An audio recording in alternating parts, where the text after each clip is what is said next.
So Nick Cannon was seen sporting some $2 million shoes on American Got Talent. Unfortunately, I do not have $2 million, but we're going to recreate it for pennies. Here we have an old pair of shoes that I no longer wore. I decided to put them to use and create a new look. I'm going to start off with some iridescent sequins trim. I got this at a local fabric store up in Pennsylvania. It comes 4 rows of sequins on the trim, so I did not place them piece by piece. I'm going to use some E6000 glue.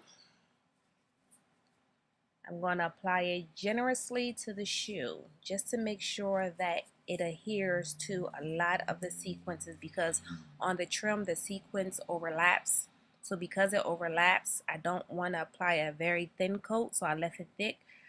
As you can see, it's falling off my shoe, but I left it very thick to be able to let it bleed through the mesh, and as it bleeds through the mesh, it will allow some of the sequences overlaying each other to adhere to the glue, which basically gives it a more secure look and feel. So I'm going to use a paintbrush to help me smear out the E6000, as the E6000 is thick and tacky. If you've ever worked this before, you know that it's very strong in odor. The way I applied the E6000, I applied it on an angle.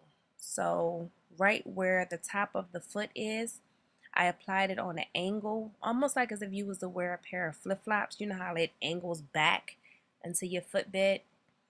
That's how I applied it. So I'm going to start at the very top of the shoe, adding my first trim. Based on how you work with the shoe from side to side is how you're going to cut it. So even though I cut the shoe to cut the trim off, it's on one angle.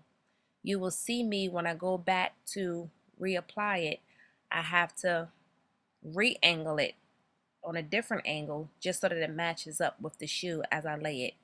One thing that is very important, you have to lay your sequence down the same way for the whole shoe. So if you're going to start right to left, that's how you're going to lay your sequence down the whole entire shoe, right to left. You don't want to do left to right, right to left, left to right, right to left, or change in pattern, because when you finish the shoe, you will see a demarcation within your shoe, and that's how you know the pattern was off.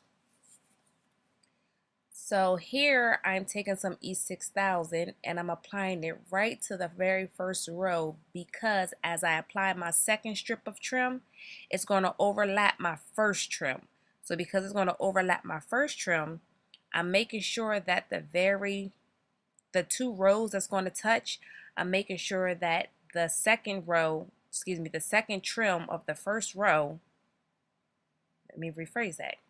The first row of the second trim is going to adhere to some type of glue, which is why I apply E6000 to the last row of the previous trim before I lay on the next row of trim. These shoes were fun to make. I will say that I had them on display in the shop, and everyone commented on them. When I say everyone, because they give off all different colors. I can't wait to show you. I did wear them. We had took family pictures in them. So they're a showstopper. They're a conversational piece. So if you decide to make these, you will get a lot of attention on them. They're very eye-catching. As I'm finishing up the very top of the shoe, you'll see me remember the previous strip of trim. You're going to apply E6000 on the last row of sequence, just so that when the sequences meet up and they overlap, it has something to adhere to. Because when you place the trim on the shoe, You don't want to go immediately behind it, behind the previous trim. You want to overlap just a little bit, like halfway point. This hides the color of the previous shoe that you're covering, so that I wanted to make sure that no brown was peeking through. Plus it gives it texture on top of the sequence. It just gives it a whole nother texture, like a dimensional type of shoe. Here I'm using the orange wood stick. The orange wood stick is allowing me to push the sequence down close to the very sole of the shoe so that it's not sticking to the sole itself. It's either going to be directly above it, or I was little pieces of half cut sequences that were just laying around. I kind of fished into the shoe where needed just to cover up the brown. Just small detail work that you're going to find yourself needing as you're creating this shoe. You will need a pair of tweezers, a pair of shears, some wax paper, some E6000, shoe of choice. You're going to need about, depending on the shoe of choice, I used maybe about 4.5 yards of sequence trim. The sequence trim was, I believe, $2.99 a yard. I am a girly girl, so I like anything blingy, flashy, studded, jeweled, things like that. So a lot of sequins, a lot of glitter, a lot of studded, things like that catches my eye. If I can't find what I'm looking for, I will try to recreate it.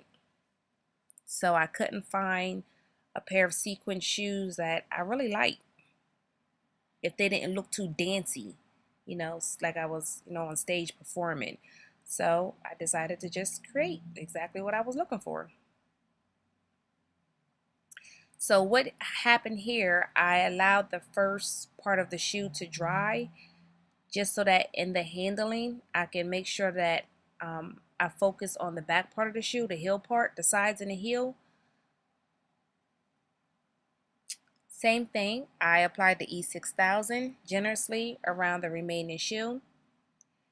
And because I'm starting from left to right, I'm going to start on the top part, and I have to make sure that my angling is correct, because those small details do show up when you look at the shoe.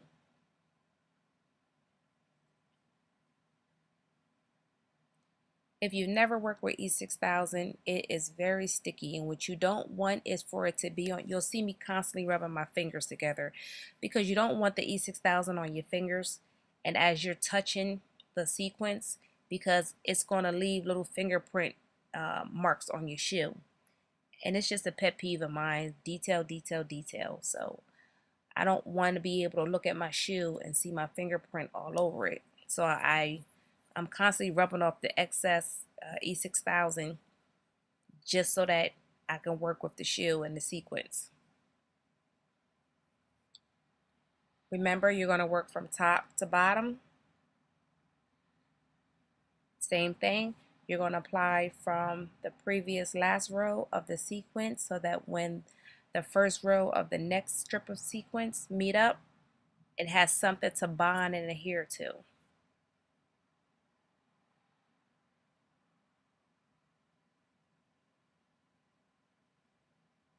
These shoes are iridescent, so any color, you can dress them up, you can dress them down, a pair of jeans, a pair of slacks.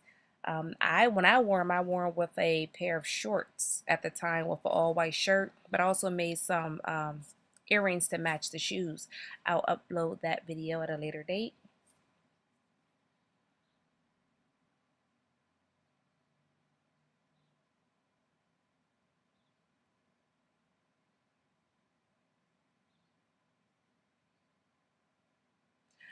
Also, as you're overlaying the sequence and you may move on to more rows, always go back and check, because the glue in the sequence has a natural desire to want to cinch up back into its normal state, because when you're applying it, you do give it a little stretch.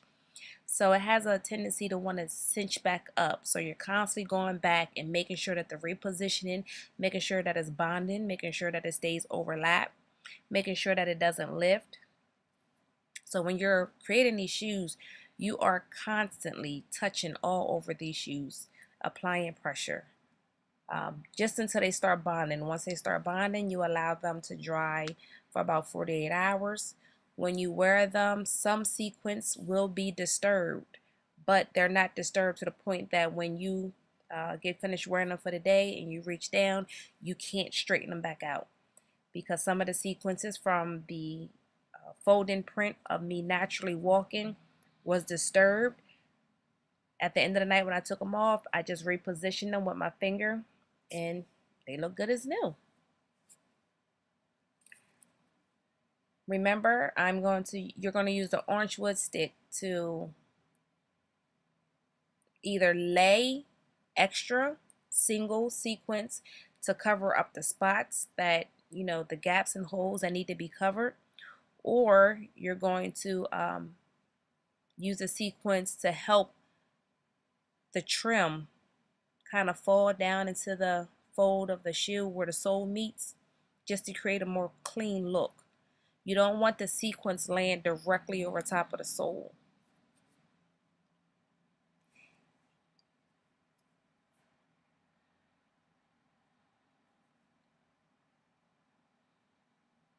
I'm going to use my fine tip E6000 because when I apply this, I'm going to apply it generously and I don't want to smear it out.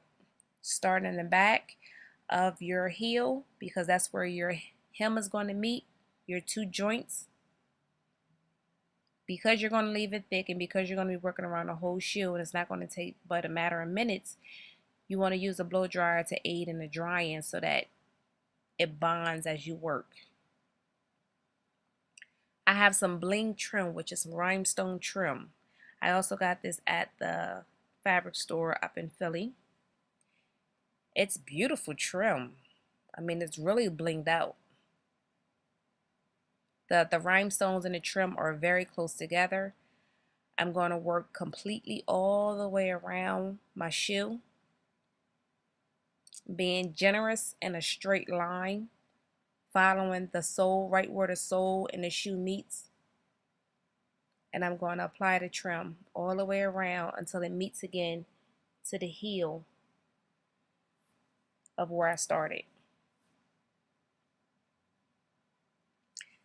Like I said, this shoe was fun to make, even more fun to wear to get the responses.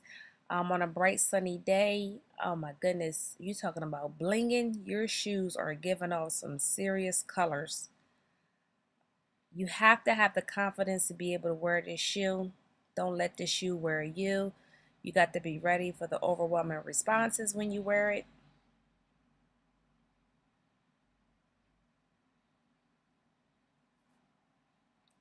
And that's it. You want to do the same thing in both shoes. Very easy, very simple. Take patience. Just take a little patience.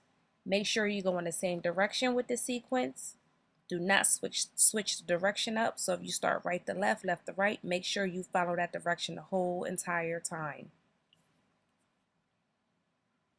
If you switch up, you will see it.